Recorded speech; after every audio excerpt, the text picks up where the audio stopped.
Hot Wheels in Thank you, Okada. Okada. So, ayan ang punta kami sa Hot Wheels here in Cove, Manila, in Okada. Because it was my birthday and I'm a member in Okada. So, ayan.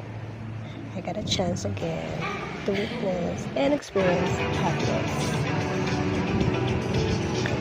So, before, last time kasi Barbie.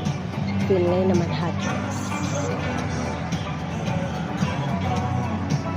Young at heart, who love Hot Wheels, yeah. Then, na-experience ko na siya. Ayun, ang gaganda ng mga Hot Wheels. Actually, meron siya iba-ibang Hot Wheels. Meron din sa mga shop, and may Starbucks, diba? Hindi ko siya masyado kabisado yung mga mall, but ayan, pagbigyan naman ulit. And,